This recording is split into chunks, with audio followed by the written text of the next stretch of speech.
explication, vous avez dit quelque chose, Kabila, c'est le fruit des dieux. Ce que peut-être beaucoup de gens ne pourront pas comprendre. Est-ce que vous pouvez expliquer votre message sur disons, ce que cela signifie concrètement? Ce n'est pas moi. On était en train de prier. Le Seigneur a parlé à travers une sœur. C'est une prophétie. Il a dit que Joseph Kabila est le fouet de Dieu.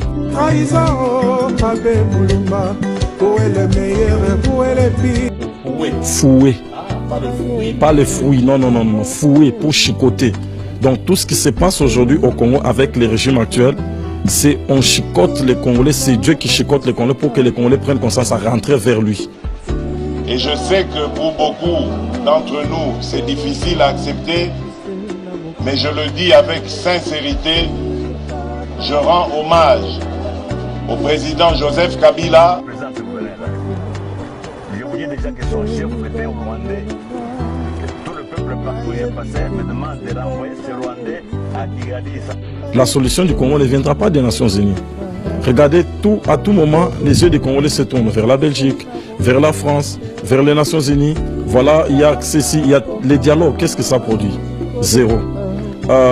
Disons, la Constitution qui a duré 10 ans, qu'est-ce qu'elle a produit? Zéro.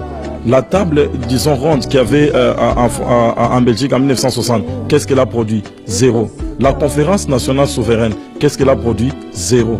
Tout ce que les Congolais font, ça produit toujours zéro. Alors il faut que les Congolais prennent finalement conscience. Cum patria, vive la résistance populaire. On doit trouver la solution ailleurs. Si aucun politicien n'apportera la solution au problème du Congo, croyez-le-moi. Et regardez tout ce que les politiciens font. Ils sont toujours derrière les Occidentaux. Petit à petit, ils sont à Washington. Ils font des défilés pour chercher le pouvoir dans les mains des étrangers. C'est trop déplorable parce que nous ignorons qui nous sommes. Mais le jour que nous comprendrons notre identité, on ne sortira pas des frontières du Congo pour aller chercher le pouvoir. Le pouvoir, c'est au Congo chez nous. Et aucun étranger ne mettra son pied pour piétiner un seul Congolais. Les jours-là, c'est un jour glorieux. Qu'est-ce qui caractérise le pouvoir de Kabila? Les mensonges. Qu'est-ce qui caractérise le pouvoir de Kabila? La corruption. Qu'est-ce qui caractérise le pouvoir de Kabila? La violence. Je sais que pour beaucoup d'entre nous, c'est difficile à accepter, mais je le dis avec sincérité, je rends hommage au président Joseph Kabila, président de la République. Voilà pourquoi le message est sorti pour dire que Kabila, c'est le fouet de Dieu pour les Congolais.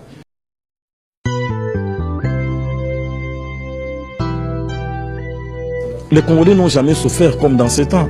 Même à l'époque de Mobutu, la souffrance n'était pas comme ça.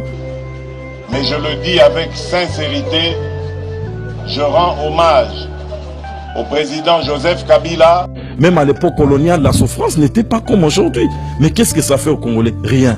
Est-ce que les gens se lèvent? Rien. Regarde ce qui se passe au Kasaï. Regarde ce qui se passe à l'Est. Mais ce n'est pas possible. Quel peuple peut accepter une telle situation? Mais non, c'est grave. À moins que nous ayons perdu tous les sens de raisonnement possibles. N'avons-nous pas de docteurs au Congo? Des docteurs d'université, n'en avons-nous pas? Mais pourquoi on doit réviser toujours les constitutions? On va tomber toujours dans un cercle vicieux. Le Congo n'avance pas. 57 ans d'indépendance, on tourne toujours au point de la constitution. Mais quelle nation? Les politiciens, je vous le dis, en âme et conscience, n'apporteront pas les solutions aux problèmes du Congo. Il faut se tourner maintenant vers les sacerdoces. Parce que le Congo, c'est une nation que Dieu a choisie pour les sacerdoces. C'est lui qui veut diriger le Congo. À partir du président de la République, il doit comprendre à quoi le Congo est appelé. Tant qu'on ne comprendra pas à quoi le Congo est appelé, nous irons de mal en pis. La situation du Congo ne va pas se résoudre aujourd'hui avec la confiance que les gens donnent aux Congolais. On doit tourner les yeux vers les regards vers l'Éternel.